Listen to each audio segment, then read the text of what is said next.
Hey, welcome to this kitchen table talk for Friday, January 22nd.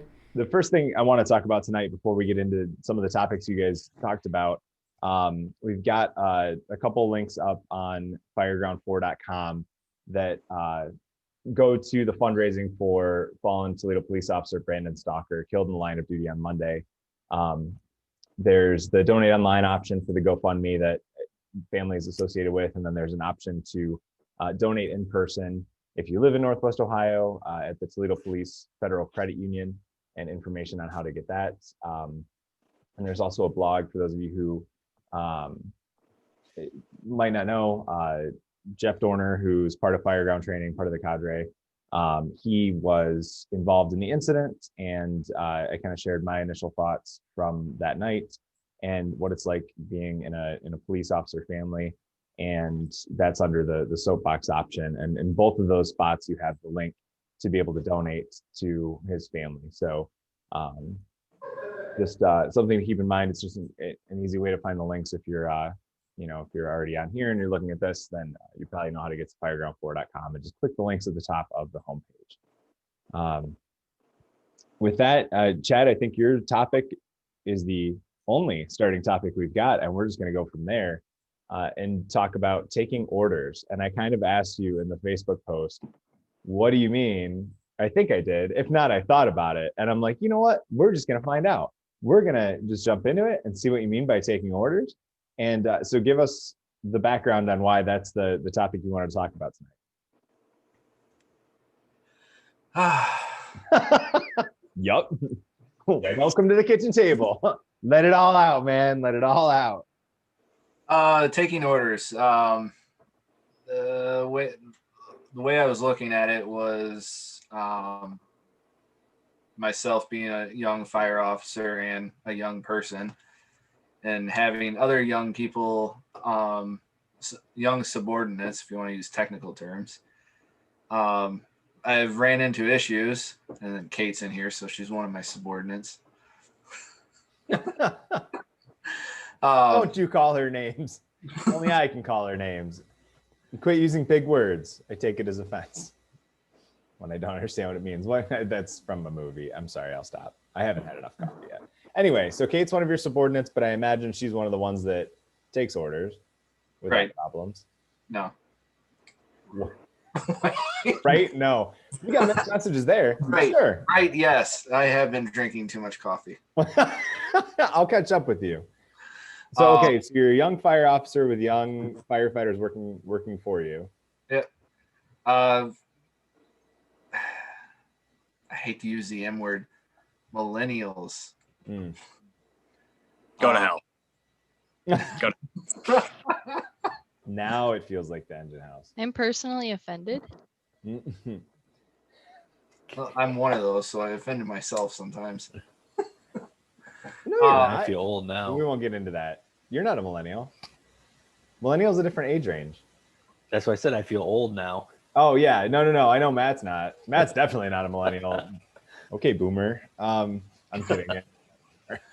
Anyways, We'll coming get there along with eventually. issues of we're in a paramilitary organization, and I feel like I'm bringing Jason's fire officer class onto the kitchen table again, where I have issues from certain subordinates where they won't take orders, or they'll take orders and do it in a laxy-daisy way. Where basically, the way I was brought up, or my mouse is moving really slow. The way I was brought up, or the way I was trained throughout my life, is when someone asks you to do something, unfortunately the title precedes your personal. This is really bad. Somebody's gonna have to take the wheel for a second. All right. So first of all, Basically, because you're a young officer, am I getting that? Yes. Am I getting that? Yeah, I get that. Yeah, I think from time to time, that's something that I have an issue with. As a young lieutenant, what the heck? occasionally. Listen, man, I'm just trying to rove. I can't be held down. Feel that. Free Willy. Oh no. Oh, bad audio. Yeah, that's not just you. But go ahead. Okay. That's something that I experience from time to time. If it's an officer from another company, a firefighter from another company, that's something you got to take up with that officer. If it's your own people in the firehouse, I think sometimes you just gotta, I think I'll let some stuff go, but other stuff we're gonna talk about. I'm sorry. Hey, I told you to do this and it didn't happen. Is there a problem? What's the deal? Obviously if it's uncharacteristic for that person, I'm much more willing to let that go. But if we all have our problem, imagine your problem employee. I got mine and I am 100% yours is also named Scott. And Scott does not, Scott does nothing. And so I have constant issues with Scott, and it's just a matter of how do I document, and I don't know what I'm trying to say. I'm done. That's it. That's all I got. We are like all off our A game tonight. We're all like Friday feeling like everybody sip your coffee. Yeah. Hold on. I can't. Hey, what are we talking about? I don't know. Oh, hey, Mike Lord. You're You're talking about being a young officer with young firefighters underneath you and issuing orders and having that essentially be followed and respected. But I would say, I mean, Chad, I know you're specifically looking at it with young officers, but or young firefighters, but do you have the same issue as a young officer with some of those senior firefighters that have been on the department forever that aren't officers? Or do they have that respect and all that?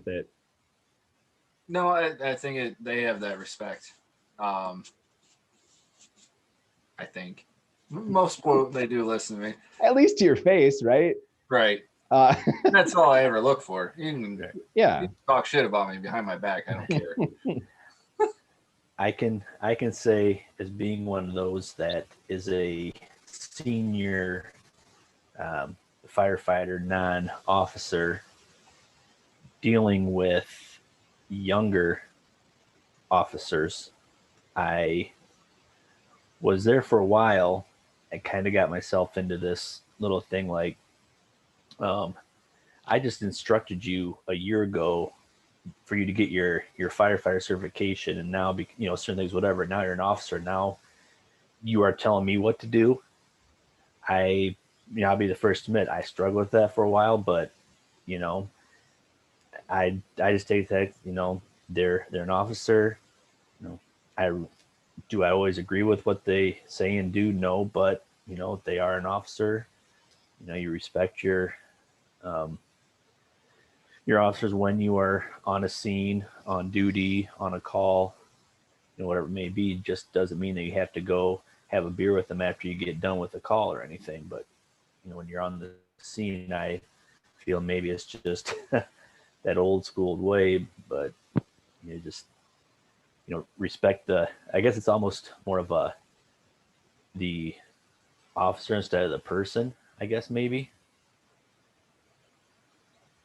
And is there a tipping point for you with individuals? Like, are there young officers that it's been easy to respect versus the officers that gave you that feeling of like, who the hell do you think you are?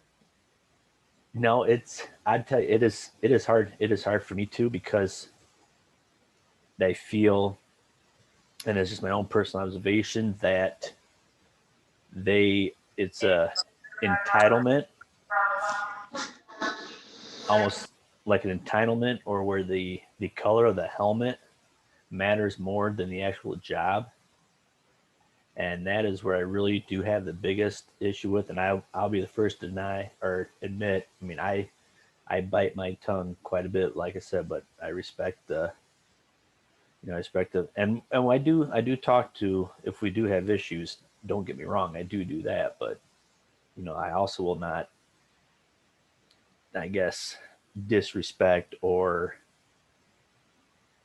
If disobey there's that something to authority when you're on the address, scene. you address it. If there's nothing to address, or if you've got the job in front of you, you're focused on that. Yeah. And has there been, and maybe there hasn't, but has there been a young officer that you haven't experienced that with, or is that equal across the board? There are some that I have, and there are a couple that I've experienced that are well at it.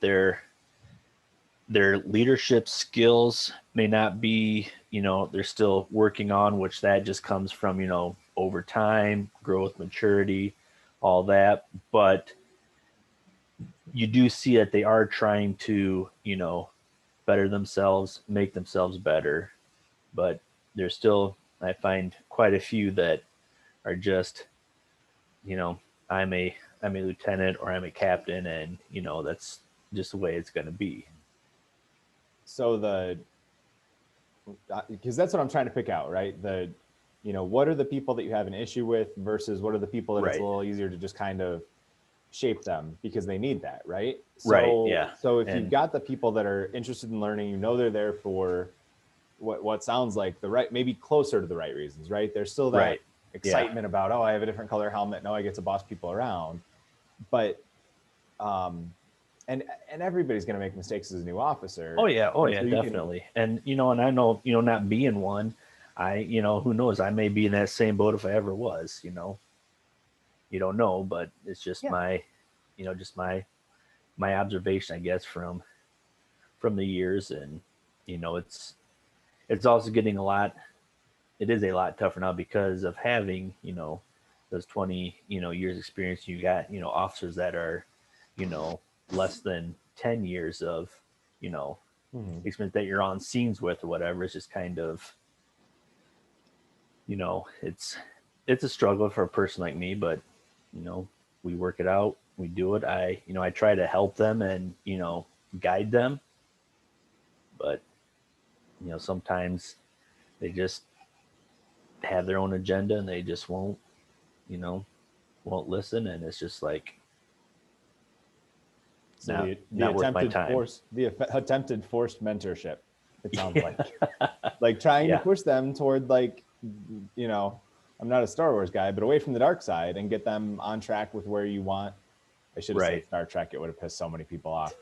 I'm not a Star Trek guy, but push them away from the dark side and get them back on track for what they really should be focused on in your eyes, which is, less the power and more, the responsibilities of the job. Right. Yeah. So what are the roadblocks? What are the things that are keeping us from being able to reach those people? I think honestly, in my experience, is just themselves.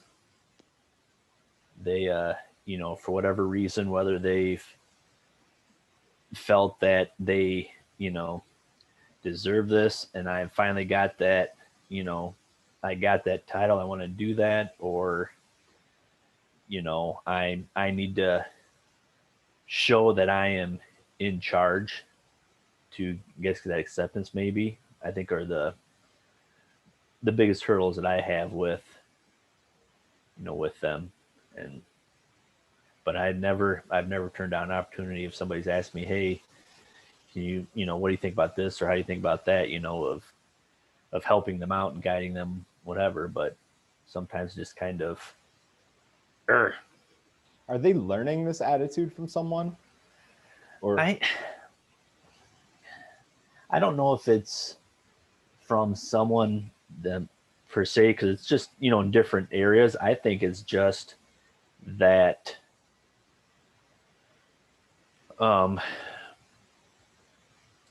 different, I think just especially over around here in Northwest Ohio, up here in this corner, different people have different ways of going about, selecting their officers or choosing an officer, or, so I think some of it is just, kind of some of that. No department itself has a clear definition of, an officer in this department is viewed and how they got that different than, because I'll be the first to admit, like, like at Archibald, I'll tell you right now, the way our officers are chosen. Now we are we're the paid per call department. Yes, we do have full-time EMS, but on the high side, but our officers are chosen by, there's a list of basically like 7 different categories, you get a total of 15 points. And when there's a new officer position, everybody gets bumped up 1, and whoever scores the highest points based on your number of calls you make, your level of certification, department vote, a couple things, you're the new officer. Okay. So there is a vote component, but it also sounds like you're getting credit for things that you are doing. Yes, you are. To build yourself up. Yeah. Okay. But the way some of the things are weighted, kind of throws maybe in that. But okay. And then I know, up in Fayette where I'm at, it's the same kind of thing, but only their officers is you actually have a test they take, and it's basically two tests. One is just kind of knowing the trucks and the equipment that are up like in Fayette, and then another test of just some general fire EMS knowledge in itself. Then you have an interview process, and then a point score on that is, so it's done different ways depending on how you do on a test, or how you if you're like an Archibald, depending on your job that you have, your regular job, whatever, if you're able to go to all these calls, you're going to score high because you've made a lot of percentage of the calls versus that person who may, because their job not, but, has experience. So it's all, kind of just that way. Chad, has this hit anything with you that feels familiar or similar, or is this a different direction than what you're experiencing? More so different direction. Okay. So is yours primarily an attitude issue with these folks, or is it's beyond personal, clearly? Attitude. I think past issues with the leadership of the department. The culture? Then, would you say culture. Did it become the culture, or did it leave with that? It obviously didn't leave with that previous chief, so it became the culture. I think it's some lingering culture. Okay. And I know you're working hard to change, to move in a direction to shake some of that loose, and right. That's not always easy and painless. A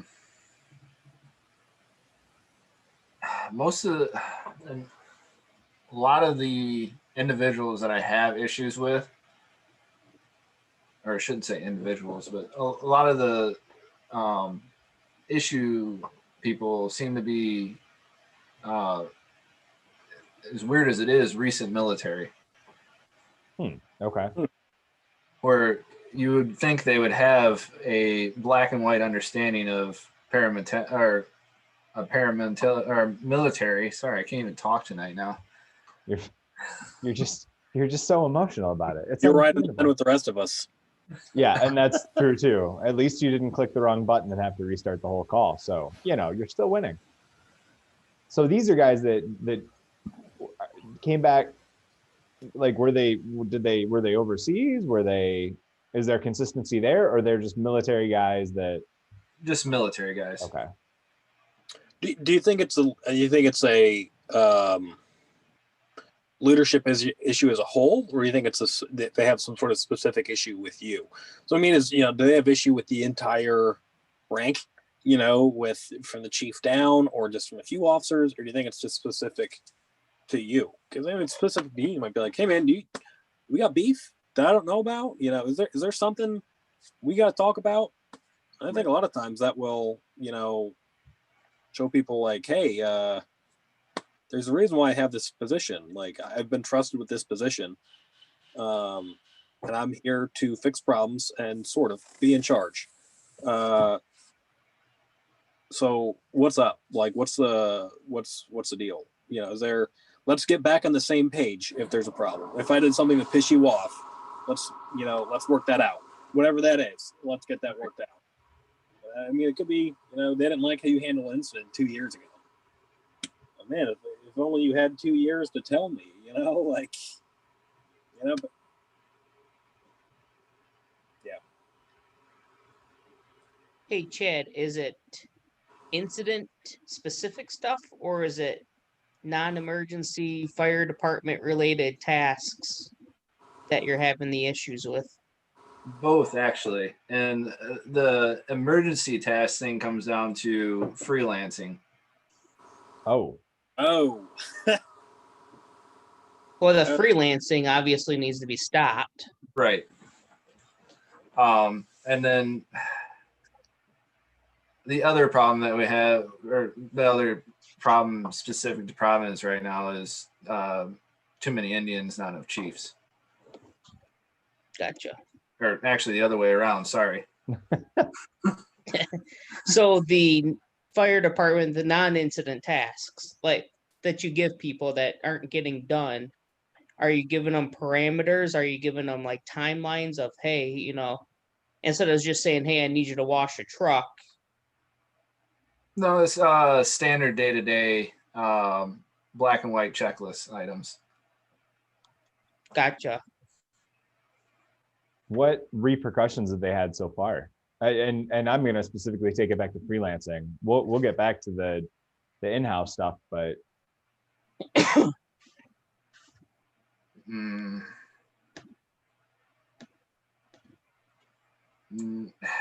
Yeah. how's it been handled up till now? Has it been discussion? Has it been just, what, we'll get to it when we figure it out, or? Discussion and I'm being a hard ass. That's the where it lands. have you run that up the chain? Yeah. And Jason, I think you were about to ask the next question that I was thinking. I did go ahead and ask it. My mind just went blank. I put you on the spot. I mean, did they get written up? Did they begin the disciplinary process? No. Are you allowed to give discipline? That Yes. was the question. Yeah. And yes, you said yes. Yes. Yeah. I think that's where it needs to start. A good verbal warning or a coaching, and then you do it for one person, and then it's gonna start going through your small department on, hey, we need to straighten our act up, or else something else is going to happen. And I think hitting the freelancing part, to me, would be a priority. If I were in your shoes, the way I'd look at it is that is the first thing that needs to stop today. Like, that cannot happen at the next incident. That cannot happen again. They have to be accountable and follow their assignments on scene. And so, and let's get into a bigger discussion on discipline here in a second, because I think that's something that, there might be some people listening to this later that are going to be like, oh my gosh, why would you go right to discipline? And it's like, that's a safety issue. Freelancing is a safety issue. And if we don't nip that in the bud, it's one thing if they're not checking out rigs and we got to figure it out, but that's a big issue. Yeah. And so you putting it on paper, or if it's a verbal or whatever, but in my mind, my mind always goes back to give them the why, right? I teach it with my instructor classes. I stress it when we talk about, pushing ideas and pushing changes and things like that. They have to understand why. So this is less like correcting your attitude, as frustrated as you probably are with these people. It's less about that and more, hey, here are 3 it doesn't even have to be related to their discipline per se, but just give them 3 NIOSH reports where freelancing is cited as being a contributing factor, and go, listen, you can read these, you don't have to, but I'm going to give them to you because this is why we're starting this process. And the next step will be, and if you have any questions, come and talk to us and we'll make sure you're super clear on this, but give them that extra level of like, hey, because they're gonna push back with the just being pissed off they got written up, of course, or even just a verbal, you're going to get some of that pushback. They're going to be bitching behind your back, but give them that other level of, listen, this isn't about getting you in trouble. This isn't about us flexing our muscles or issuing write-ups because that's what we're doing now. It's about your safety and your crew's safety. And I would avoid, because this just popped into my head too, avoid the parallels with the military, because if I was never in the military, I don't understand how that stuff works. So some people like to go, would you do this at your other job, or would you do this in the military? It's like, it doesn't matter. They can't do it here because it's dangerous for everyone on scene. And that would be where I'd start. Yeah, just remember, Chad, there's two parts to discipline. And discipline's positive. It's positive discipline. Right. So you have the negative part is the write-up, obviously, but the end goal is positive. You're trying to change the attitude of an individual to be a better employee of your department. Right. And you're the bad guy because you have to do the write-up. But on the other hand, if that employee didn't do something to you, then you wouldn't be in that predicament and that position to write that individual up. And they have to understand that. Gotcha. And Mike and Kate, I both invite you guys to critique me. I am open.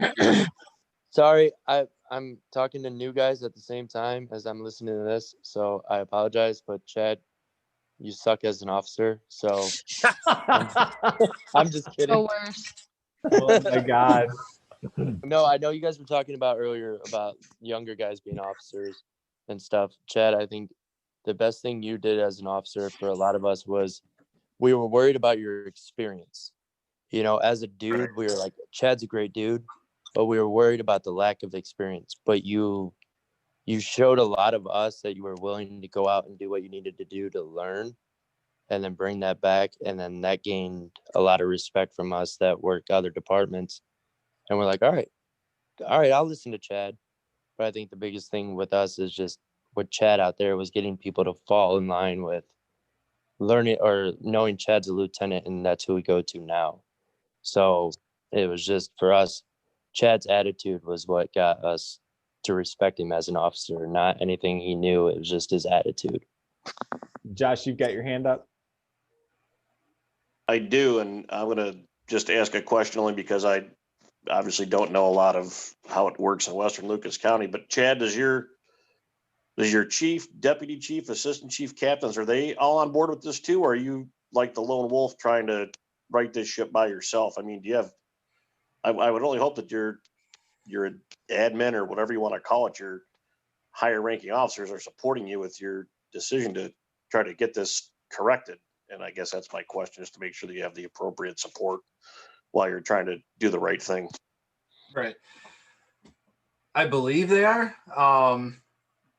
But I also think there's the backside traction of the small town government hangback and dwindling. What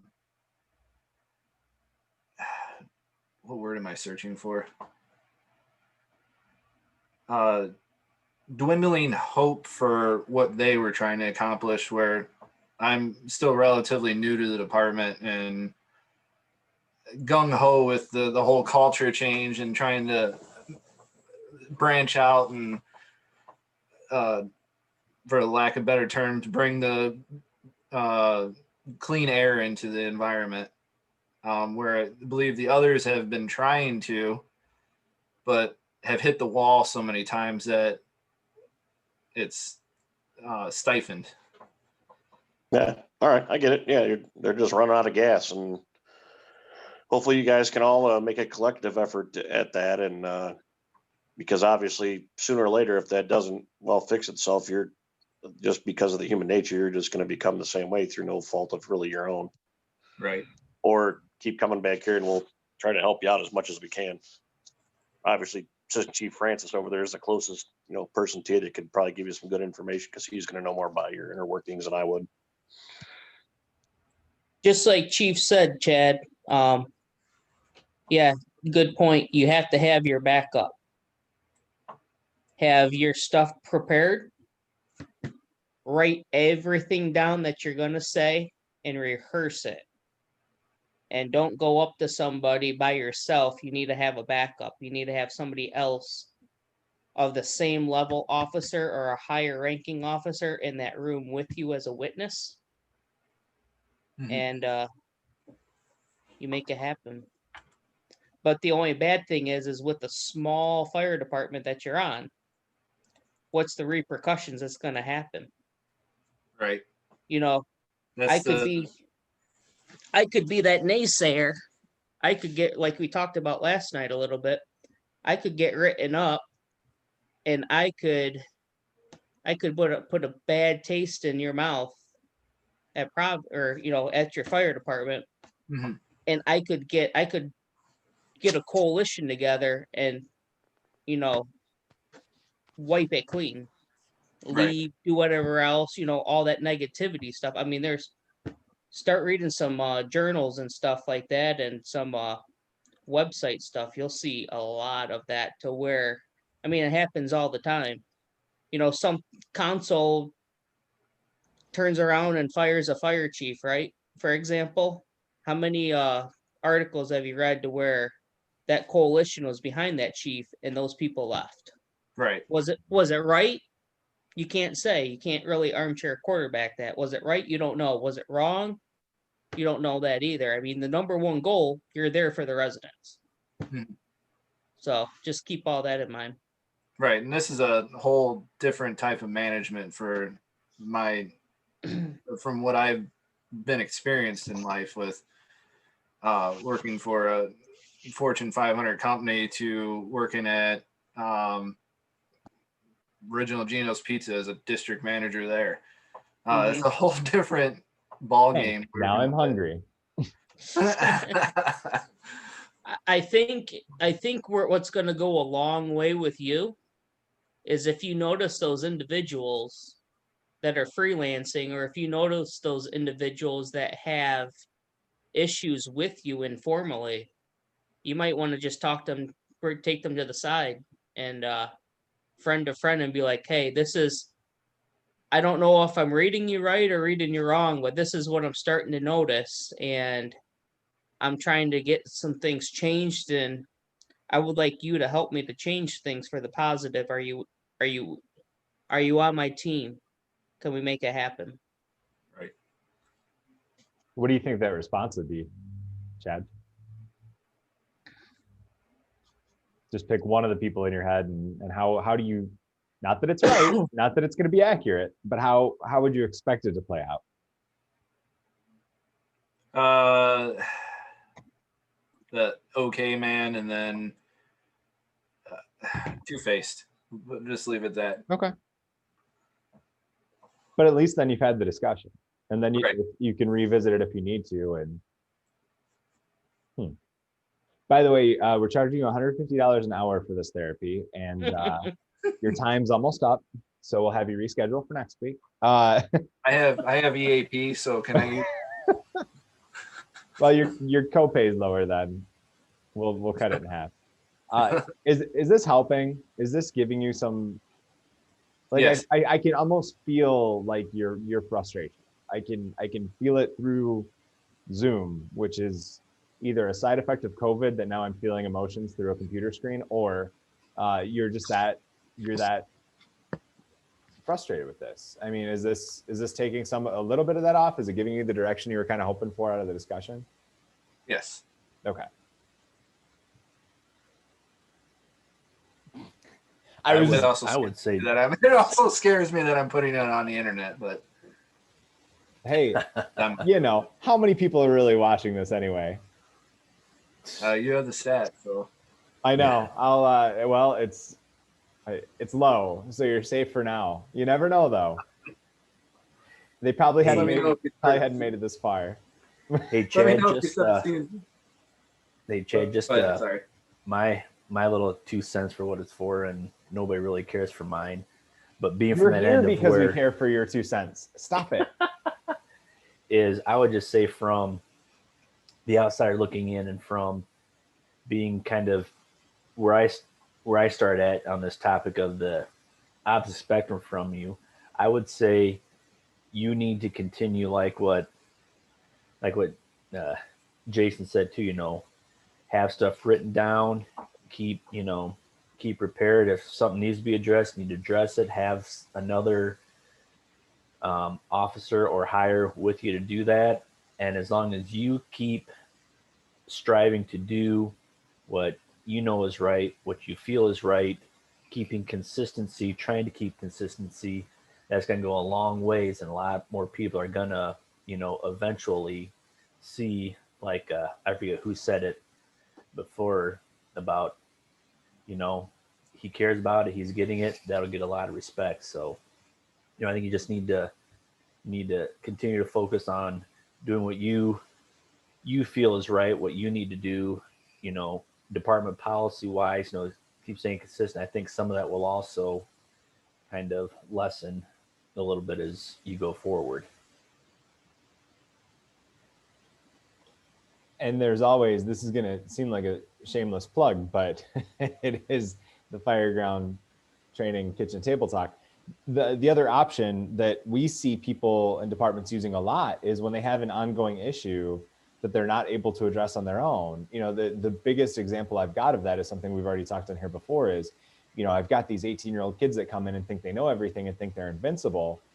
And how do you tell them they're not? And then they're like, we want you to come talk about your experiences with, my experience with calling a mayday, falling through a floor in a fire that there's no reason I should have fallen through a floor in. We weren't in a hurry. We weren't rushing. We had a good discussion on the front porch about the possibility it could be a basement fire, and something still happened.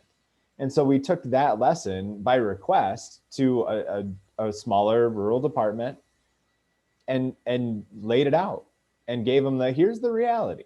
Here's what can happen even when you think you've got a handle on the situation. So now go in thinking you're just invincible, and you're going to be in a completely incorrect mindset to handle anything that comes up.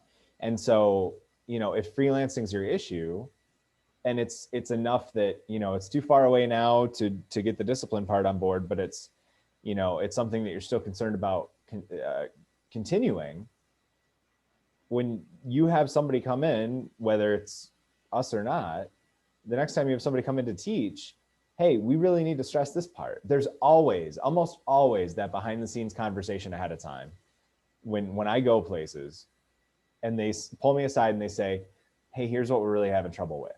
And so you're going to teach attic fires, but then you find out there's like this third party thing going on that they want addressed in the middle of the class, if you can find a way. And of course, that's like an exciting challenge for me, because most of the time it is stuff that they've tried to address and they've gotten frustrated and they've gotten to the point where you're at.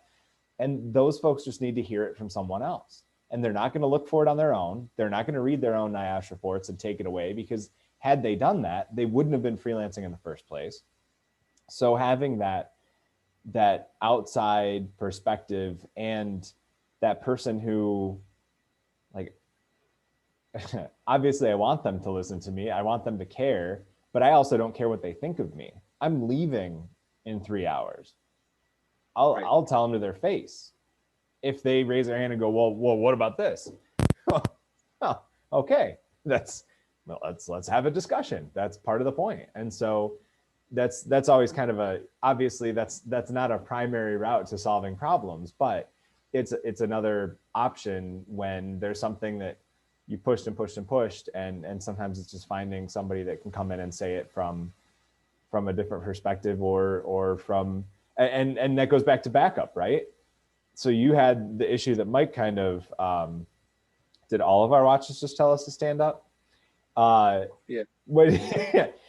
Mine pops up and goes, you lazy piece of shit. Like Mike was talking about, you've got people that are questioning you because you're a young officer, because what experience does this guy have? Who the hell is he to tell me, I came from this background or this job or whatever.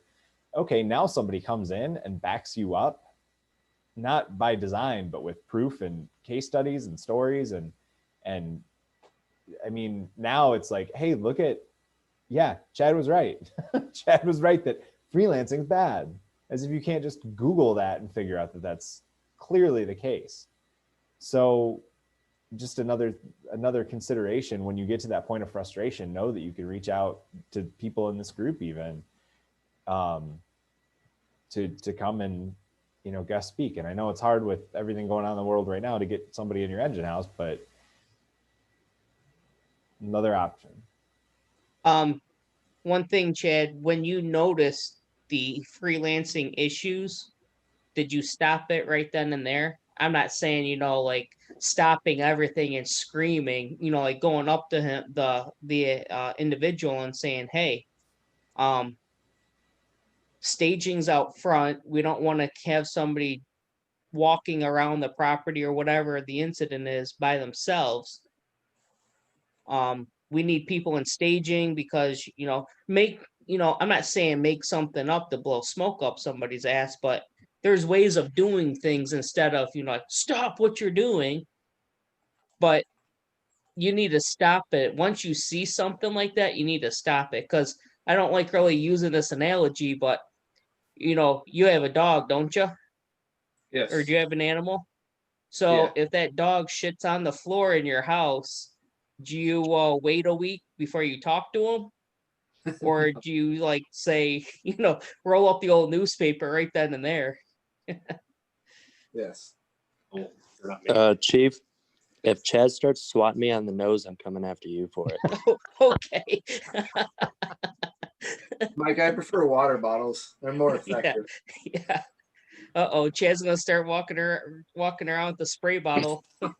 I think with one of the things, Chad, and this is just my personal opinion on it, I don't think there's enough training to kind of drill that attitude home. So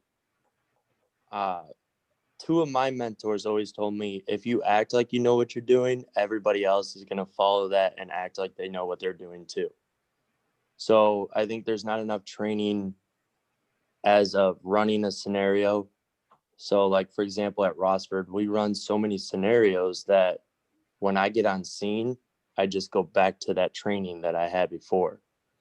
So I think with running more scenario-based drills, and I know it's hard right now with COVID and everything, but just driving that mentality home, you just default to that. You know what I mean? Right. So, which like, I'm really grateful for that with the way we train at Rossford, because even at 3 a.m, I know what I'm doing just because it's muscle memory, you know, and I apply that to everywhere else I work because it's just, you know, we're all trained the same way. Right. So I think out of Providence, that's kind of one thing that needs to be worked on a little more, so that attitude on the fire scene takes over versus just, okay, we're going to do whatever the hell we want, you know? And once you get like, you know, 3 or 4 people that do that, everybody else is going to start following that, because now they don't want to be the people that are on the outside, you know? Right. And like one of the things that I was trying last year, and I think you've seen that, and it's getting duplicated again this year, was the whole 2020 back to the basics, but got kaposhed. And it's something that we're going back to this year. And then something I picked up yesterday in Fire Officer 2 class was the no notice drill. That's something that is on my list with being the training coordinator per se for Providence right now.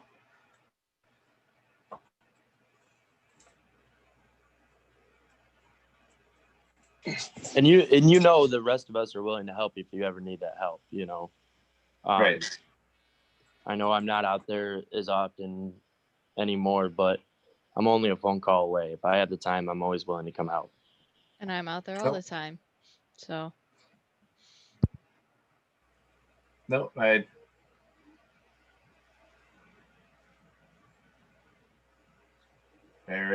you're talking to yourself. You have no sound, Barrett. Barrett always talks to himself, guys. It's true. What's happening? His famous. I hear you. If I am you've not ever the host. if you've ever spent any time playing car soccer with Barrett, he talks to himself. Or just in the same party while Alright, Barrett I'm- plays car soccer with himself. All right, I'm switching. Can you guys hear me now? Yes. Thank you. Hi, buddy. Okay. I don't know what happened. Something about a $5 Amazon mic. So, Katie, just to ask you then, because you're seeing this from the other perspective, right? Have you seen what he's talking about on that Yeah. department? Yes. Okay. Yeah, and on my other monitor, I have my text messages up. So Yeah, I figure that's what you were doing when you responded so quickly, but you were glancing up to the distance. Yeah, you two were both smirking, and so if you've seen it, what do you think? I mean, you've been quiet, but like, what do you think? Is there anything that you've tried, knowing that this is an issue, or having seen this yourself, that you've tried at that peer level, at that same level? I don't know if I'm having the same exact issues with Chad, and I have no kind of rank or authority there at all in any aspect. But obviously when I You bring some authority. Not being a smartass, even. I mean, realistically, you bring experience and you bring authority, and you have influence. Right. I obviously if I see something wrong on a fire scene or EMS scene, I say something because that's a safety issue and play games with that. Back at the station wise, I try to go to one of my officers first. And they're like, I know Chad and I were talking about a specific incident that I've noticed happen a couple of times, and it's been brought to some officers' attention, but it keeps happening. And I'm not sure if it's being like addressed or not to certain people's fault or not, but I've tried to say something like, hey, this is how we do these kinds of things. We need to be doing them appropriately so we don't get ourselves, anyone else hurt, or cause any other like legal issues even. But I can only go so far with my level. What do you think is going to reach these people? Honestly, I don't know. I have an idea. Okay. It's gonna hurt, but I have an idea. Jason, would you be willing to, and Barrett, after everybody dismisses speaking, it may be a mutual employee. Oh, the only mutual employee we have is Mike Lord on this call. No. Oh, What okay, about me? good. Nothing. What? Yeah, absolutely. We could definitely do a little unrecorded moment for Yeah. sure. Oh, And that's okay. something like Mike said, like we're all here for each other that way. And I know,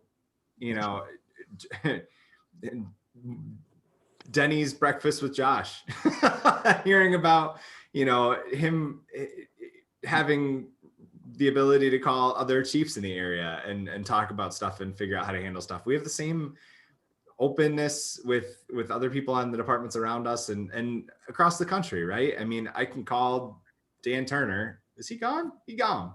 Must have got around. So I can call Dan and get that feedback and get that some of that direction, or at least just get other ideas, or at least feel like it's not just me, right? I mean, that feeling of I'm spinning my wheels, and then you start getting into that, speaking from personal experience, you're spinning your wheels and you're going, am I crazy? Am I the one who is seeing this and I'm the only one trying to do anything about it? And oh my gosh. And sometimes you got to like goose fraba, bring it back in and realize, no, there's a whole group of people that have your back and are thinking the same way you do. And it just helps to kind of refuel your drive when you feel like you're on that island pushing and pushing and pushing and not seeing the change that you want to see for the citizens, right? That's like Chief Francis said, going back to what are we here for? It is always the citizens. It's why it's one of the highlights on the front page of the website for us, is that it's all about the citizens. And so when you feel like you can't, when I've felt like I can't push that change fast enough, or it's not working the way I want it to, and I feel like oh my God, why am I even doing this? And then you talk to other people and it's like, nope, it's worth it. It sucks that it's long game. It sucks that it's not immediate, but it is worth it. And you've got plenty of people in the fire service that are willing to back you up. And this goes, you know, this is your instance, Chad, but this goes for anybody listening. I mean, that's part of what we're all here for each other. What So, kind yeah. of mentoring or new employee orientation do you have on your department, Chad? That's where the culture shift needs to happen. Is we have SOGs, but they are hidden away in a place that where they shouldn't be. They're out of date, need to be updated. And this is where the area that I'm having issues with is just getting the attention span of others to sit with me and go through a group of SOGs and adapt them for our department. For instance, Matt Beekus gave me Middleton Township's SOGs that him and Tyler worked on for a long time that I know of. And I have all of those, and I've been thumbing through them and trying to adapt them to the department, but I also need that backup and help to make them go somewhere. Do these guys know what freelancing is? Like, do you expect them to understand? Like, did somebody give them that concept before they did it? I don't know that. So yeah, I mean, even just that part of it. I'm gonna speak on that. Yeah.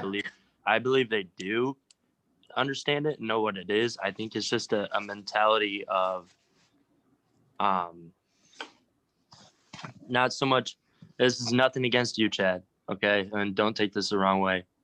But there's no repercussions, like you guys talked about earlier, of saying there needs to be some sort of like repercussion to it.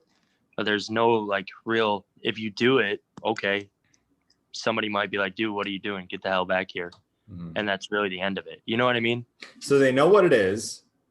They're doing it because they're doing whatever they want. And do you think there's a lack of respect for whether it's Chad or some other officer, Mike? I'm going to say about 80%. Yes. Okay. Yeah. I mean, there's got to be some element of it, right? It was practically rhetorical, but because you don't, you know, unless there's some other element to this. So you've got, they should know what it is. They don't respect the officer. And then there's nothing repercussion wise to correct that action. And then they know they can do it over and over and over until something happens. And I think that another thing that pops into my head is that, okay, so now they've done it. Now, when you do get to that level of discipline or talking to them or whatever, they're going to be like, well, why are you mentioning it now? And that's a hard thing to overcome too, is that, you know, why didn't you say anything earlier? You know, why is it an issue now? And having an answer ready for that, to just explain, you know, we thought there'd be some more clicking moments for you while we were going over this training. I mean, I think I talked about it when I came and talked to your department in the context of, you know, our radio communication and assignment stuff, but I talked about it briefly. But they should have had, you know, and maybe that's where you kind of give them a little bit of, you know what, maybe we didn't do such a good job explaining this to you. Let me explain what freelancing is and why it's dangerous. And then you're taking a little bit of that, you know, anybody comes to you and starts talking to you about something you did wrong, there's going to be some negative feelings, right? And so that takes a little bit off them, and maybe they don't deserve that, but that makes you the bigger person to say, you know what, let's see if this was my fault first. Do those individuals work for other fire departments? One other thing that you could do is reach out to the officers of those other fire departments and see if they've noticed anything from that individual. And how, you know, you say you have a brand new firefighter that comes into your station that you know, barely know anything about. if you talk to that other officer and you figure out, hey, hey, where else do you work? And then talk to that other officer and then see how they get through to that individual by talking to them. I could sit here all day long and talk to you face to face, and you might not get a concept, but then Barrett talks to you all day long and can get through to you and knows those trigger points on how to make change. Because occur. I'll just keep talking at you until you finally break, because all I do is talk. I must break you. That was creepy.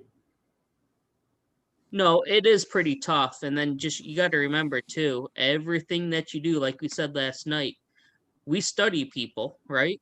Right. But then they study you twice as hard, looking at every single move that you make, waiting for that one thing that you might go to Kate and treat her one way, and then you go to Mike and treat him another way, and that's favoritism in their eyes. Everything is on perception. Everything's on perception. And it doesn't matter if it's right or wrong. If somebody perceives something one way, I mean, there's a lot of different things that you got to keep your eyes open about. I know we're kind of getting off a little bit off topic on the freelancing part of it, but you just got to keep your eyes open, keep your head on a swivel, talk to people and network. That's the biggest thing. And precedence. What you do to that one person for freelancing, I'm not saying is the same exact thing that you have to do to that other person for freelancing, but it's what you do for one person, you need to do. It sets a precedence for the future. Right. Yep. And if Tony was here, that would be the reason why he calls me Captain, whatever it is. I don't even remember what he calls you. I have no idea. Captain Monotone, Captain Roll. Yeah, Oh. something. I think it's Captain Monotone now that I hear it. Sounds about right. There are some other things he calls you that I cannot say over this. They're inappropriate. Another thing that you got to look at too, Chad, or consider is people now. I've been in the same boat working 4 to 5 different jobs, different places. You work, the ultimate goal people want is a full-time job or at least benefits. Right. So their perception or what their mindset is, oh, what's going to happen to me? Are they going to eventually fire me? They can't fire me. My department's so small. They're going to be lost without me if they get rid of me. That department is not going to function. Right, and I think that's the person's mentality. And from what I've heard from other people that has gotten back to us from other departments, because I don't think this individual understands that we do network with other departments and we do hear and stuff does come back. Are you part of that discussion with the chiefs if it comes to that level? Yes. And could you do it without that person? Are they willing to, or do you think your department's able to give up that person and that staffing potentially? It's going to hurt for a while. It's probably going to come with backlash as usual to that individual, shit talking at other departments. Mm-hmm. What would it take? Where's the breaking point? Let's say you follow all the disciplinary stuff and you're not seeing the correction. Removal. Because what are you losing when you get rid of that person? Losing the warm body, or what I like to call the temporary Band-Aid. And what risk are you eliminating when you get rid of that person? Safety risk, legal risk, as Kate said. Oh, what? Legal. Oh yeah, absolutely. And beyond legal, I mean, looking out for the rest of your crews. Right. Like, is that person really a benefit on those calls if they're creating a safety situation, you know, putting other people in jeopardy because they can't follow the rules that exist for their safety and for the citizen's safety, more importantly. Mm-hmm. You know, are you better to have 2 people on the engine versus 3 people on the engine if that third person is going to put the other 2 in danger? Right. No, completely understand that. And it's the unfortunate situation where, once again, we're in a staffing lull. I think I've said this all the last 3 weeks. The Providence roller coaster, as I call it. We'll fill up and then we'll empty out. Then we'll fill out and then we'll empty out. So how many departments do you guys think deal with that, where their discipline and the repercussions and the accountability has, and I don't want you to speak to your individual departments, but several of you work for several different departments, so feel free to use your personal experience, but let's not name names. But that accountability kind of goes by the wayside because we just need people. Am I crazy thinking that that's No, kind of a you running are. theme right now? No, I think you're right on there. I can tell you this, my friends, and I've been doing this a long time. That person that is your problem child, whether they're freelancing, shitty attitude, incompetence, maybe all of them, they're not worth your aggravation after a certain amount of time if you can't get them to come around. And what happens is you spend 90% of your time worrying about 2% of your people. And at the end of the day, that pager's still going to go off. It doesn't matter if they're there or not. And right at the end of the day, it sounds kind of callous, but you're better off without them because they're not bringing much to the table other than I got a card in my pocket and I can drive or ride or whatever it is. At the end of the day, it's going to maybe stink for a little bit. But the problem is the damage that person does to your organization it can be very deep. And there's been a couple, I don't know how many of y'all are on Facebook, there's been a couple good memes going around that the biggest way I'm paraphrasing a little bit, but the biggest way to upset your best employees is to take no action against the shitty ones. And basically that's what it says. And you might not really want to get rid of this person, but they just got to go. They're just, if they can't play right, then you just have no use for them for all the fronts we've already talked about. And you spend a lot of time in trying to correct them. But if they really gave a rat's wazoo, they would pay attention to some of it. Over and out right now. Thanks, Chief. And I think the ability, like Chief just spoke to, I mean, we went, I'll be blunt, we went through this at Rossford, where all of a sudden we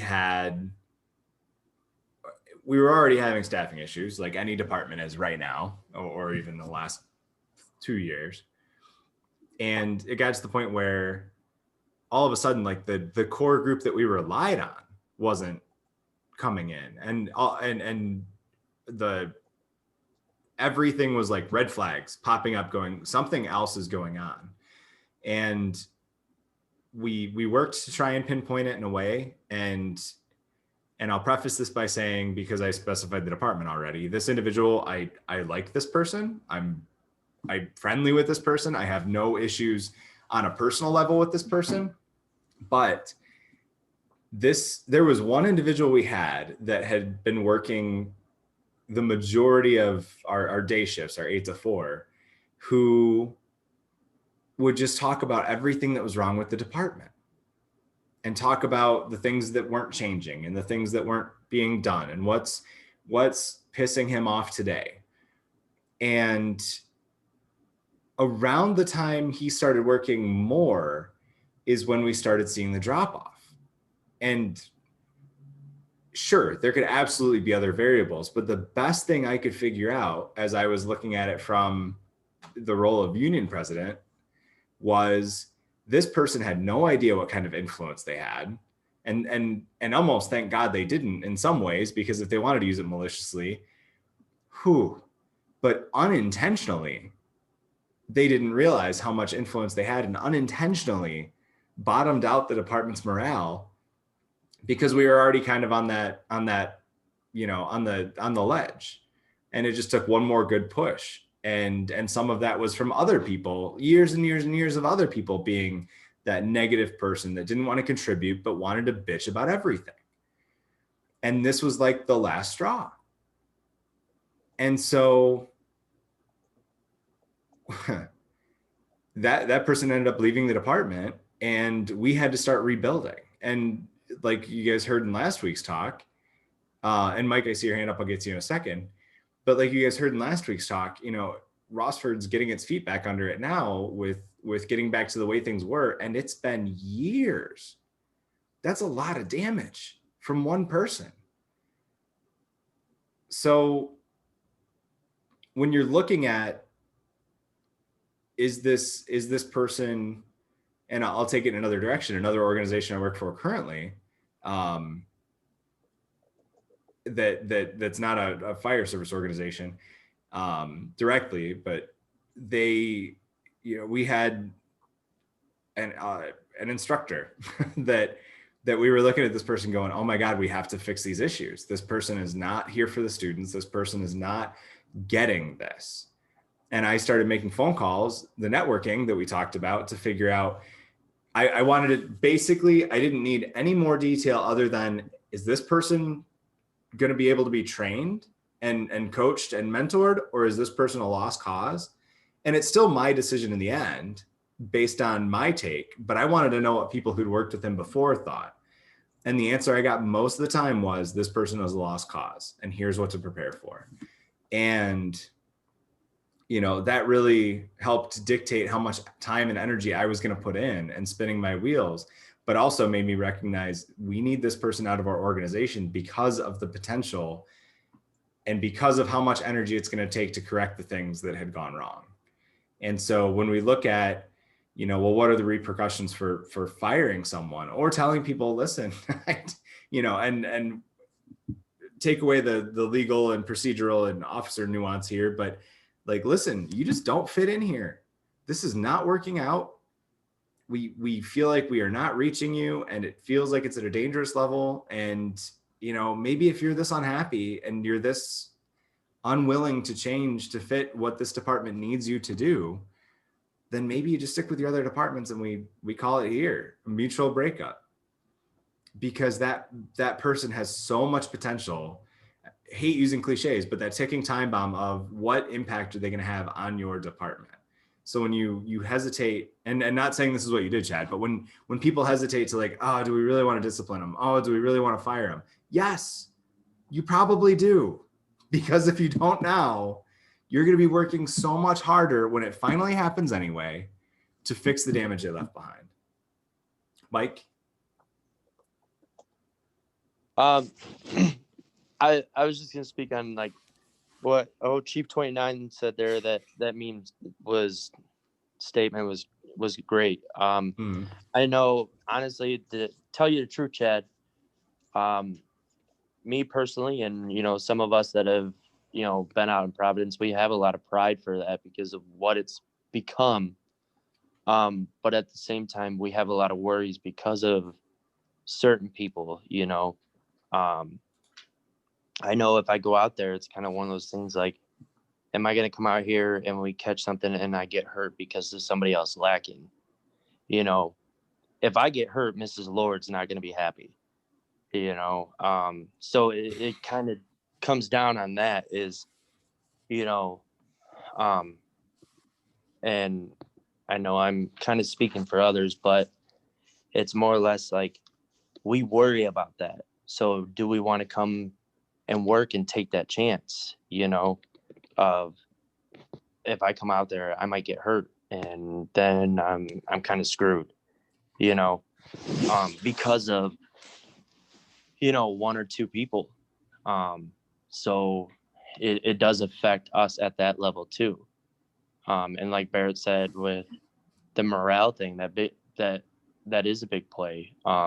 He dimed out Rossford, but we had to really work on that for a little while after that situation. And I mean, we're getting back to, quote unquote, our old house of fun and stuff like that. We're getting back there, but it took a lot of time, and it took a lot of, people coming and going to fix that. And I agree in the statement of, just because it's a warm body doesn't mean it's good for the department, that's really what I gotta say. Do you think, Mike, that if those people that you guys have concerns about heard you, not calling them out, but just talking about the things that like legitimately worry you about going on runs at Providence, do you think that would, do you think they would know that was them you were talking about? And do you think it would resonate with them? I think maybe not. I don't know if I can speak on that as well. Katie might be able to better answer that, because I haven't been out there Okay. as much recently. I know when I do come out there, sometimes when I do say things, people kind of look at me and just like shrug it off, like, okay, Mike, Yeah. and yeah, I know how I am, and I can be a little loud and abrasive, but yeah, preaching to the choir there, buddy. but I mean, I'm not trying to be malicious to anybody or anything like that, but when you see the problem, you want the problem fixed. But like I said, I think Katie could speak on that a little more, rather than me. Yeah. Katie, what do you think? How do I want to phrase it? I don't. Just let it out. I don't really know how well it would go. There have been some things that have come up in conversation, and they are like, "Oh yeah, sure," or like they completely disagree with you, even though you know that they're in the wrong. Not saying I'm a know-it-all or anything, but I mean, there are some obvious things that they're doing incorrectly that they seem to think are okay or aren't addressing. Sorry if you hear the Scooby-Doo theme song, Matt's There you calling go. me. So what if on the flip side, what if as a department, for lack of a better comparison, had like, at a drill night where everybody's there from the department, which I realize is also few and far between anymore because of either availability or COVID. But if as a department, you guys at the firefighter level pulled them aside and just said, you worry us. You make us, I mean, do you feel the same way Lord does, that you're nervous about working with these people on a scene? There are some people that I do feel a little bit worried about. But I have bills to pay, so I'm where I need to be. But I like to be out there to try and help improve those things, so that it's not just I don't want to go to work because I'm scared to work with that person. It's I'm going to go to work to help that person, so that I'm not scared to work with them, and I'm not worried about everybody else that is working with them. When does the come to Jesus moment come for them? I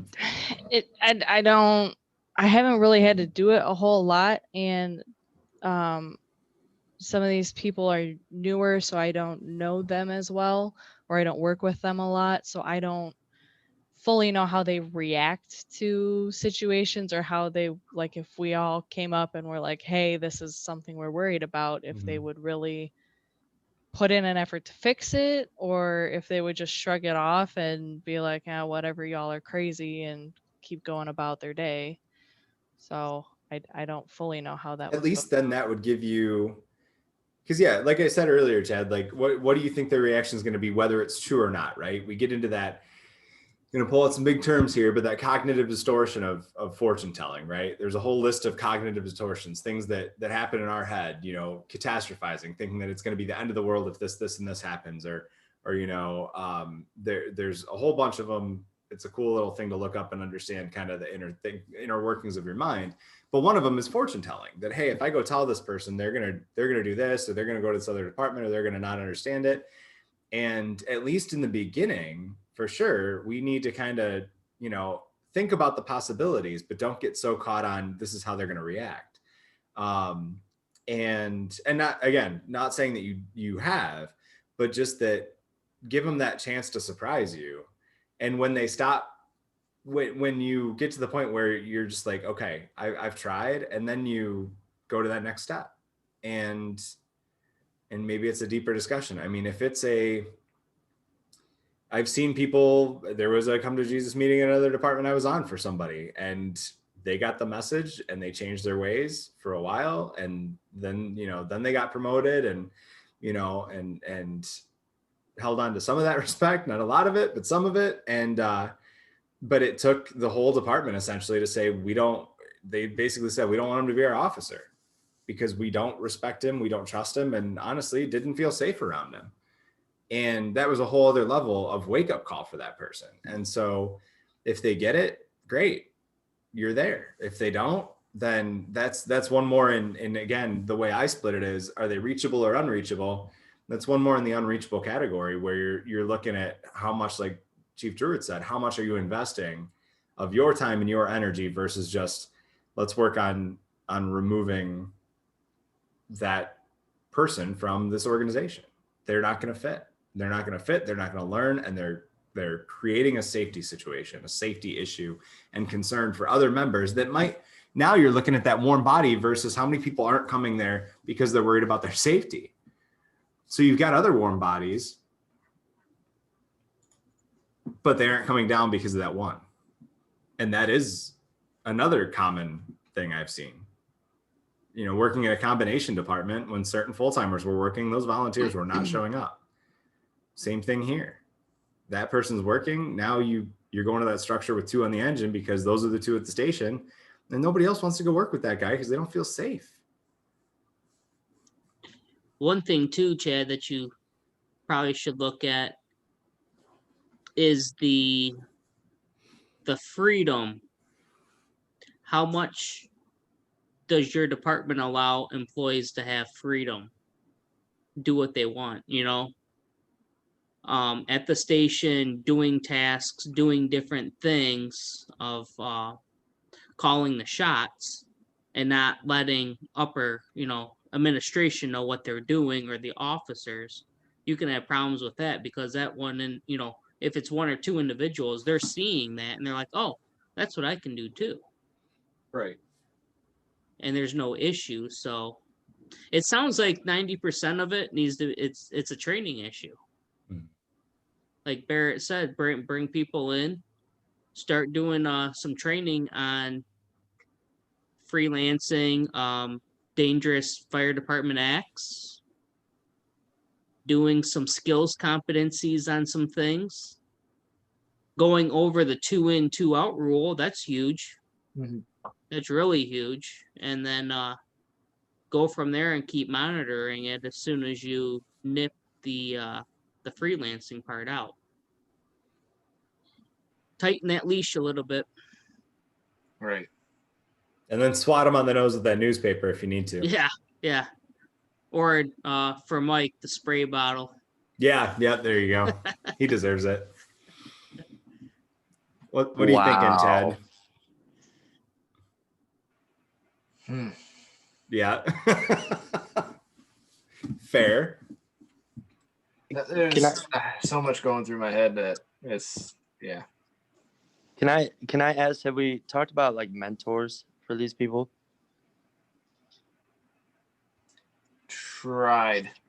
So one thing Jared has done very well over at Rossford with the training stuff is Jared tries to put people with people he thinks they're at, like personalities are going to match. Right. Where like certain people are going to be better fit with this person.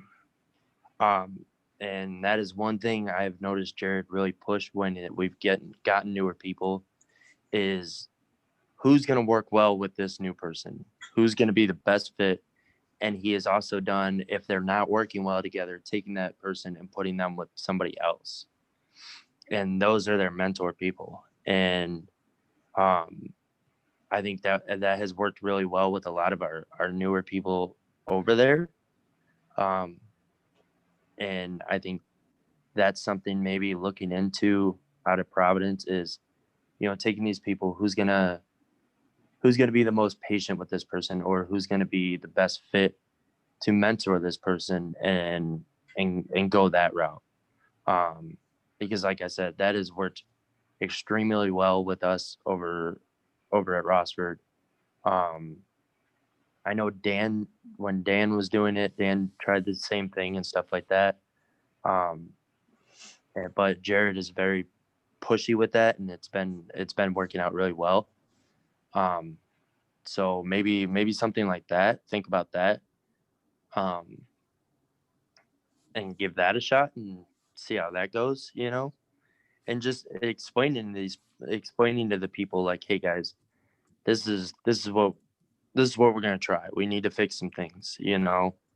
I think just being very an open book. That's what I like about the places that I work currently. That I know at Rossford and even at Whitehouse, it's open book. I can go to anybody and everybody, and it's just completely, if there's a problem, you can talk to anybody about the problem. I can go to Chief 29's office and sit there for hours and just talk about whatever I want to talk about. His door, and I noticed that even at Whitehouse, no door is closed.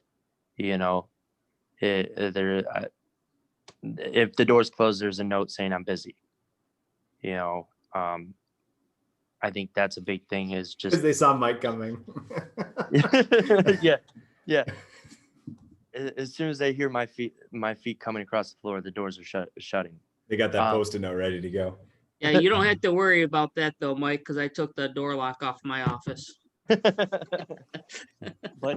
that is one thing that I as an employee really like, is the ability that I feel comfortable enough that I can go talk to anybody about anything. I mean, even if it's family problems, I can go and just sit down and talk to them. It's an open door policy. And I think just having that attitude and people seeing that, and then you're just being transparent with them and upfront, people start to respect that a little better and being like, okay, maybe I need to change.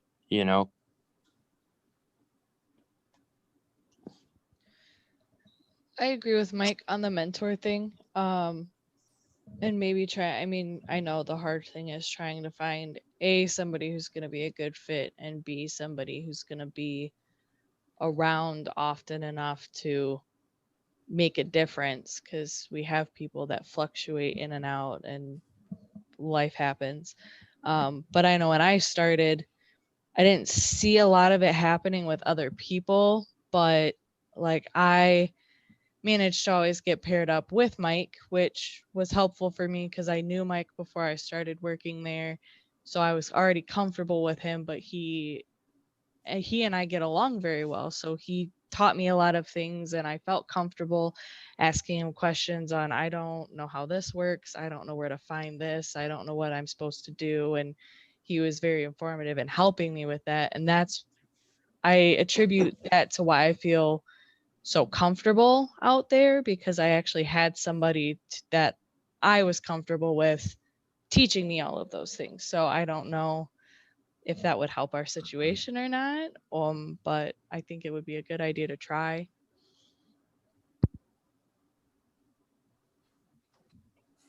No, and I think going back with what you said is one of the things that we changed, that as of recently, I think since Rick was appointed chief, was the 3-person when new person, 3 people run that shift. It's an officer, usually Mindy, because Mindy's there during the week, along with another part-timer and that new person for at least a couple shifts. before the here you go. Here's the ropes. Yeah, it's what I had to go through, and I thought that was really helpful.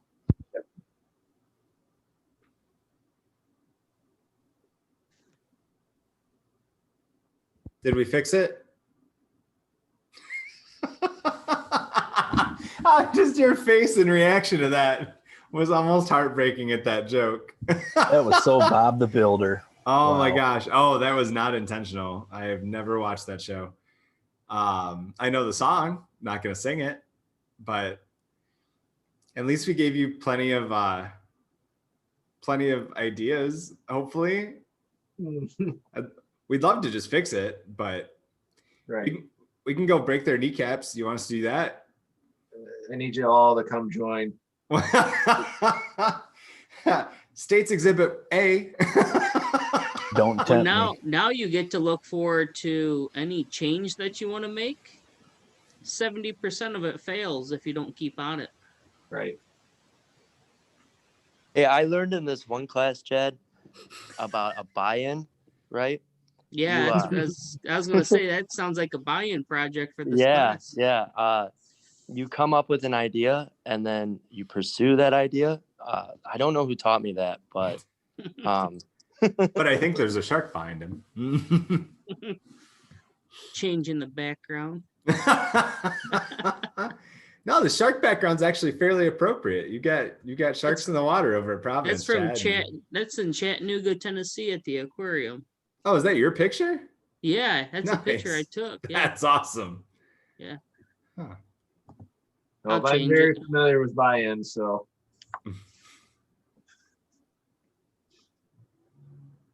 shared No, a picture of my fancy graph making the Barrett earlier today. Yeah, there you go. Oh my gosh. So, any nice snowy scene. That's good for Monday and Tuesday, right? What? So I want to bounce something else off you guys, unless anybody else has any final thoughts on the taking orders. What would you guys think about? This has been an idea bouncing around in my head. So tactics is one of the things I hit on a lot. That, I feel like that's the thing that tends to fall by the wayside, and that's speaking from my own personal experience of, having those moments where I'm trying to think of the next step and it's not working right away. In terms of even being incident command, but also, just looking at the big picture of a fire. What would you guys, what would be a way to make it easier to incorporate tactics into your training? Or how are you doing it currently to stress that part of it with people that might be in that right front seat, especially being on, small to medium departments where that person may or may not be an officer? I would say that, and I'm just speaking from my own personal experience. I think you need to try to find some of it's tricky, but look at videos on YouTube, save them, see if they list any information about the incident itself. I can't remember I think it's a person on Instagram, and I don't know that I follow them, but they have the random picture or short video clip of what's your size up and where's your first line going to go based on what you see right now. And that might be just a good little start to that. I know too, Barrett, for a while at Rossford, we had that fire simulator thing or whatever, but I don't know what we ever did with that, or if that was a subscription deal or The Sims You Share? Yeah, I think that's what Yeah. it was. Yeah, $10 on the App Store. Yeah, but that was yeah. But that was because that was where you take a picture of like a building in town and then mock it up, right? Yes. Yep. That's the one. Yeah, that was always beneficial because we obviously knew those buildings, but you could change the condition and appearance of the scenario at any given time. And I'm just, again, we're talking fire related, not EMS or extrication or anything like that. Yes. Yeah. I think that those are always good starts, and sometimes it's good just to, I don't want to use the word Monday morning quarterback, but it is interesting to watch some videos and you have in your mind where this how this might play out, and then you kind of watch what the, you know, how the video then goes to see if you match up with that, or if it didn't happen that way, were there other X factors that, again, you're again watching a video, so you can't really pursue that. But I find to get a lot of good useful information about fire behavior and again, tactics to how to try to quell this. And there's a lot of things. Obviously, we don't go to a whole lot of fires here, but there's always that. Again, one of my favorites is the deck gun on arrival. Just knock that thing down while we're trying to get everything situated. Rarely used, and I still say that there's a little bit of lost art with the 2.5, and those are the things that we don't practice with a lot. But you need to know when to use them. And again, I think viewing some of these videos that helps you. And again, I'm back out on mute. Oh, you're good. I'll share this, just a video. If you haven't seen Sims, you share and like what you can do with it. This is one I put together for a high hazard in my former first due, and posted on YouTube to share it with like the other crews and stuff. But you can just add elements, you know, added a victim here, and it takes some getting used to make it look fairly realistic. There are plenty out there that people just drop, and you know, if you mess with it, you can make it look a lot more real with the different elements. And I'm kind of a nerd for that stuff. So, but it's a good opportunity, like Chief said, to take buildings that are actually in your first due or even in neighboring departments. And then I would encourage you then share it with your neighboring departments to be like, hey, this is a building at this address. You know, let's you guys can all see that, right? Oops. Yeah. Okay, great. That'd be really weird if you couldn't. So let's share that with our neighboring departments so they can look at it too and tell them what our initial game plan would be if it's not already a standing order. So that's a cool, like I said, it's like $10 online. I do not work for them. I'm not getting paid for this endorsement. I just think it's a neat tool. And you know, it doesn't even need to just be structure fires. This was one, oh, let me see if I can find it. This is one we had for like a bombing scenario, kind of in response to Nashville. Hold on, it's not gonna load now, is it? There we go. So you can, I mean, just the number of elements in the different situations you can create. There's a whole hazmat folder to create that. So just some different ways to make it that much more realistic. And like Chad and I talked, he had messaged me for, what was it? You needed size up pictures, right? To go over size up with Providence. Yeah. And my advice was Sims You Share and Zillow. How much? Go on Zillow or Realtor or something and pull up the pictures of a house in your district, because they've always got multiple points of view and the inside. Right. How much is that? That is, I think it's $9.99 on the App Store. And I use it on my iPad, so it's super easy on there. Can I share a screen and show you something? Yeah, absolutely. Let me give you permission somehow, some way. Just I'm gonna make you a host, co-host or something. Yeah. Oh, see, but last time I clicked make you host. Let's just do this. No, I spent like probably an hour and a half working on one night. Give that a shot, Chief. Did you really? Nice. Yes, it's definitely better to use on the iPad. I had a lot of functionality issues when you're trying to do it on an iPhone screen. Oh, I gotcha. So this is what we did in the Fire Officer 1 class. Mm-hmm. So just to give you a little hint, in the Fire Officer 2 class now, we're doing the same thing, but we're doing it with commercial structures and pre-plans. Okay. So this right here is a PowerPoint. So the whole class, one person, that you do a rendezvous or however that you want to say it. Mm. These are notes. Can you see the PowerPoint? No, not yet.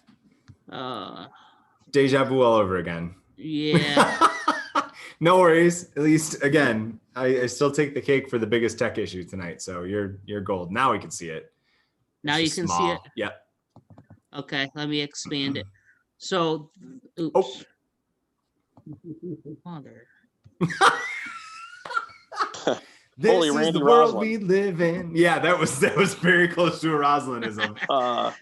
So So this is scenarios that the dispatch stuff goes through, and I'm trying to get tones and stuff going to it. Okay, we still can't see it. You gotta Sorry. be kidding me. Hey, really quick, while Jason's booting that up, the Yeah. other thing you're talking about tactics that you can do is every night, if you're out at drill, practice just deploying hose lines and pulling lines and laddering a building. And, you could pull up, and if you're the officer, Chad, again, I don't know much about your district. I know you're small town, mostly rural, but you could, go to maybe a commercial occupancy or somebody's house and drive by or park and go, okay, there's fire coming out of the window on site Delta Division 2. And it's 9 a.m. What do you want to do to go attack this fire? And you could practice again, what line would you pull? Where would you take it? Where would the ladder go? All those basic kind of things. And I'll let Jason continue on. And Oh, Mike, yeah, I see you're your hand fine. up, but I'll get back to you after Chief gets his shows us this presentation. So can you see this right now? Yes. Okay. So the scenario one, the dispatcher, and we did this for the fire officer 1 class, all what we're doing now on Zoom. So one person is incident command, one person safety, the rest of the crews is like engine, whatever, 200, 300, truck, rescue. So this is the scenario, the first picture that you get. And then this is what you're in the front right seat, and you're calling the shots. Mm-hmm. So as soon as you call on scene, then you find out what you got. And then you got the overhead view of it. And then I created this. This is just Nice. off of picture 2 that you see. And then based on I am responding, this is, I tried finding houses that look kind of similar to what the picture was. Yeah. So then you can call the shots and say, hey, I need you to go down, here's a hydrant here. My parents almost moved to that street. Yeah. The street view. That might be the house. Yeah, generic floor plans. So there's Nice. like 178 slides of this. Oh, damn. And then, yeah. And so to make it easy, I have when you're in the station and you do this, we have I bought a 120-inch projection screen TV or projection screen. Mm-hmm. And then we set that right against the front of the engine. So the crew or the officer is actually sitting inside the engine calling the shots. Damn. Acting like he gets on arrival. Yeah. And then I have a B side, a C side, and a D side, and I put that on the engine. So as soon as you get out of the engine, you're on the B side. And then you go to the back of the engine, you're on the C side. You go on the driver's side of the engine, you're on the D side.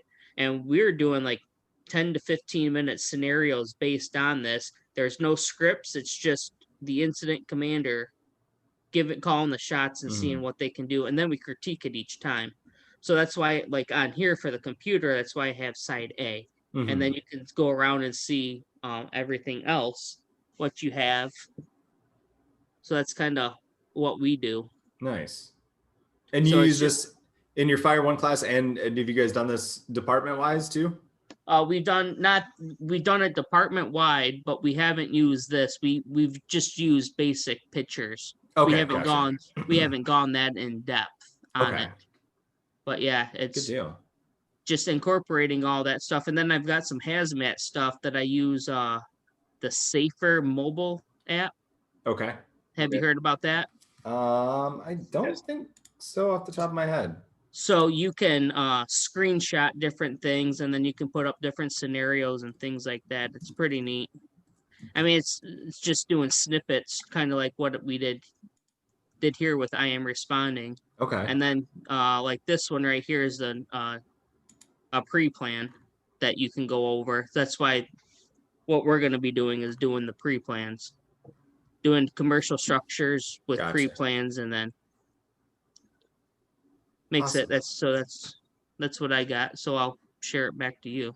Good deal. I just looked up Safer. I've used Wiser, but obviously it wasn't for scenarios. It was just to show what it would look like if we had an incident. Is Safer for scenarios, or is it for No, it's real world stuff. Okay. Yeah. Gotcha. Good deal. All right. I'm gonna have to put links to all of this stuff in the description as I think about it. so everybody has access to this stuff. And then, good deal. All right. How else? Like Chad, what have you done to kind of prep yourself? Like going back to being a younger officer and, you know, thinking about it from a different perspective as you've moved up. Oh, I'm sorry. Mike Lord had his hand up, and then I'll harass Chad some more later. Mike Lord, your hand has been up for a long time. I hope your arm's not tired. I fell asleep. Yeah, you can tell your hands blue. Yeah. Actually, Chief 29 kind of beat me to it, but I was gonna say one thing I like to do was what you and Dan used to do with me, Barrett, when we were driving around, just kind of like, hey, Cross your that leg house- gently. Oh, I'm sorry. Yes. Yeah. I wasn't gonna say that. Oh, that's publicly. fine. Yeah. My bad. But when we would, you know, go places for lunch or whatnot, you guys would just kind of pick out a house and be like, give me a size up, you know, and just spur the moment. Like, I'm not ready for it. And it was just like, hey, do this. Give me a size up on that. You got fire coming out, blah, blah, blah, blah, blah. I like to do that over here at Lake with people because of Medic 26 being, you know, staffed. We're usually first one on scene. So even people that aren't, you know, absolute, you know, hard charging fire, I still try to kind of be like, hey, let's practice size ups. And then speaking on Chief Francis's scenario thing, that was a lot of fun. We did that in my fire one, even though we did it over a Zoom call.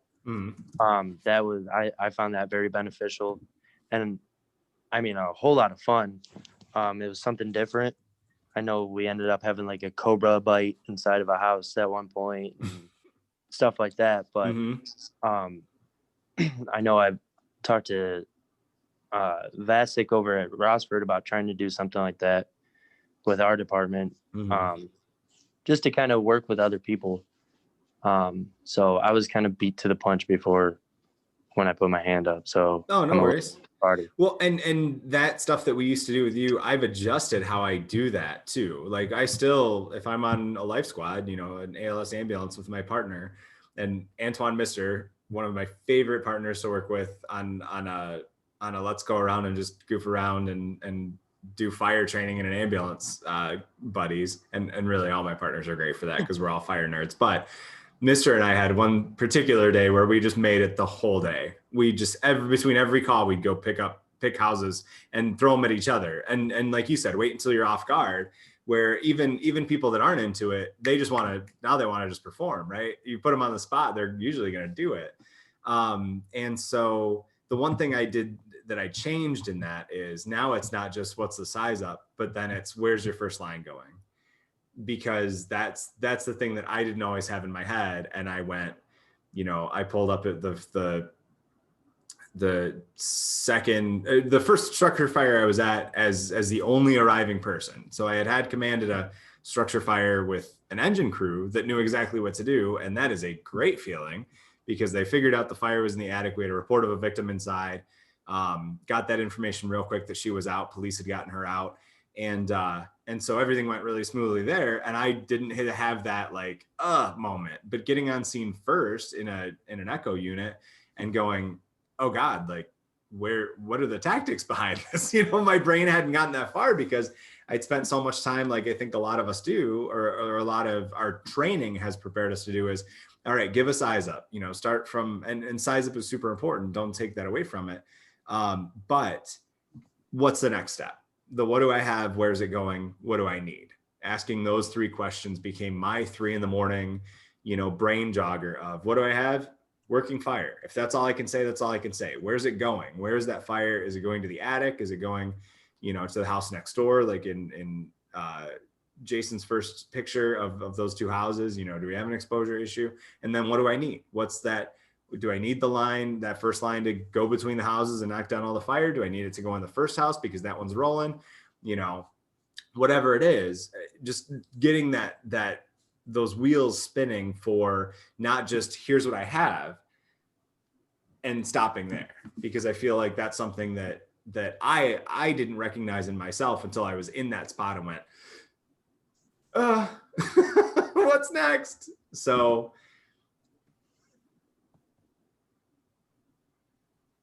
Matt, how do you guys, is there anything you guys do specifically when it comes to tactics and deciding where that first line goes, or is it just kind of experience, or? It's just kind of, I don't want to say a free for all, but it's whoever happens to be on that first engine, in most part, just, whatever they've always done, that's what they do. Trying to change that a little bit, but of course, everything else, trying to change things and get shifting gears when you have departments that have your 15 plus your people and your 5 less people on there, trying to get a mix of few. And I know up here in Fayette, there's a few that are kind of like, well, we've still you always hear all the time, but we've always done it this way. We used to do it this way, and it worked out fine. Why change it? Gotcha. So how, I just got done obviously taking my the Fire Officer 1 class there in the academy, and you're talking about, was pre-playing one of the instructors there. I can't remember how many times he said it was that he just goes around and he goes, I've burnt every building in my precinct down 5 times. Because he just sits there and goes, just go drive and say, what if? Yeah. That's awesome. Let me ask you guys this, and everybody can use the little hand raise feature. Let's see if this works. How many of you typically expect for someone else to be on scene before your first 2 engines? So whether that's a chief or a duty officer or duty chief, or somebody that's going to manage that incident before that first arriving crew, because we all have different setups. So just to kind of get an idea, raise your hand if you're going to have more than likely someone else on scene before your first 2 engine, not including police officers. Okay. So Matt, which department am I at? That's fair. Whichever, what's the consensus if you had to look across the board? Like, what's the average for the departments you work on? I'm gun ho, so I'm gonna beat them there. Okay. It took me a second to process what you said. So Matt, your chiefs are gonna get to the scene first, or who's getting there first? I'm gonna say in Archfield, they're probably, I'm gonna say 8 out of 10 times the chief is gonna get on the scene first, and probably those other 2 times might be the ALS unit that's staffed 24/7, because with for the fire side of things, being all per call, you never know who's gonna show up and who's not. So typically their protocol there is, for the most part, everybody goes to the station on a call, getting in trucks and go out. Whereas the chief, he'll go right from his house or wherever he's at dinner or at the station, whatever, go right to the scene. Up here in Fayette, it's a little different depending on the time. Because during the day, and the chief is around, he will probably be the first one there because he gets in his vehicle and goes. Okay.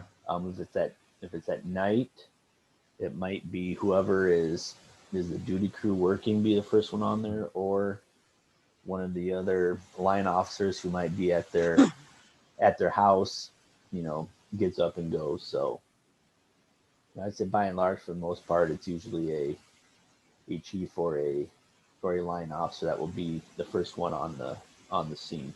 Okay. Good deal.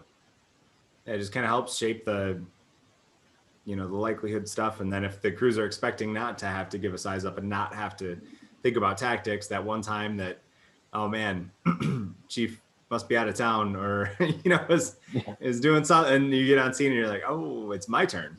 Yeah, because I think sometimes that reliance is there on somebody beating you there. Of course, then with our up here in Fayette, with the chief living out his jurisdiction, and if there's a call and he comes in, it's well, I don't want to say how long it takes him because I don't know for a fact, but it seems like but anyways, sometimes he has a tendency to to try and run the scene on his way up. So Okay. Trying to just got information from dispatch what's going on, and he's trying to from all this, we need that, or he'll be on his way up and somebody will be on scene saying we get this, and he'll start taking there. So sometimes that can be a little confusing, and that has hurt us a little bit on not so much, I mean, not even viruses, just some incident scenes in general. Mm-hmm. It's kind of hurt, but for the most part, it's nice knowing that you can, like I said, I can get in the engine, go, and let's start putting out fire, or hooking up to the porta tank or whatever it be to get water going. So yeah, and that's an interesting topic that I'm jotting down, because I think that deserves more discussion. Is as I'm not able to write and talk at the same time, I am not a talented individual. But command ahead of arrival, I feel like that some places do that. Some places that's their, oh my gosh, Jason got me. I feel like that some places do that. Some places it's expected. It's expected. That's the most I've seen a smile in this whole call. Oh, you got me good. That background is amazing. Oh, geez. I'm going to see that in I It's- better it's- not it's see that in a like- conference call later this week. It's like Step Brothers. I did. I brought my buddy. He's interviewing too. Love it. Oh my gosh. It looks like I'm giving you a hug. Combined. A weird hug. Getting back to my train of thought for a split second. So there are some places that the first due officer stays with their crew and the chief takes command from their response. And I think that for us in this area is such an abnormal concept. And just like anything in the fire service, there's pros and there's cons. So I think we're going to hold on to that for next week. I've got and part of it's training, but we'll get to that, and knowing what to expect, because it sounds like that might be but we'll hold it. As eager as I am, I've got it on the Post-it note. That's the first one for next week. And then also next week, I think we're going to talk about search specifically. So we talked generally about tactics and stuff today. There's some stuff with search that I've been thinking of doing and getting into with offerings from Fireground training that I'd love to hear your guys' take. And I had an aha moment listening to a great podcast from Larry McCormack that was fantastic. He was interviewed by Grant Schwelby and, oh my goodness, I'm going to blank on the other guy's name, even though I see his stuff all the time. I'll find the link and share it with you guys. But it was Larry McCormack from Chicago being interviewed about search. And I listened to it while I was hiking at Oak Openings, one of our parks here. And I called my brother and said, we have to change the way we're teaching search. We've been doing it wrong and we didn't know. And so we have since changed the way we're teaching search. So those are our two starting off points for next week. And hope to see you guys again then. And this has been awesome tonight. Chad jumped out for a second, so he's going to be disappointed to see that the thing ended by the time he got back. But I think just you guys coming in and giving so much insight for somebody. This was definitely like a brotherhood night and sisterhood night. I know Katie's in here too, and not trying to exclude anyone with the terminology, but the ability for us all to come together and have a discussion to help figure out or at least start addressing issues. And also, like I said, make people feel like it's not just you dealing with this in your department. It's not just you're not the only one feeling like you're fighting an uphill battle or sitting here going, what the hell do I do? So reach out to each other, use each other for advice and for guidance. And that's what we're all here for. And if there's anything we can ever do for you, fireground4.com, there's a comment section or a contact us section to get a hold of us. And other than that, I think my cell phone's kind of posted all over the internet anyway. So get a hold of me and I can get you in touch with any of these other people too that just have great perspectives and varying levels of insight to help make the fire service better for our citizens. So thank you guys all for being here. Appreciate it. Can't tell you how humbling it is that people text me and say, hey, are we doing this tonight? It's such a cool thing to have this kind of connection with people and share this passion that we have for the fire service. So thank you guys for that.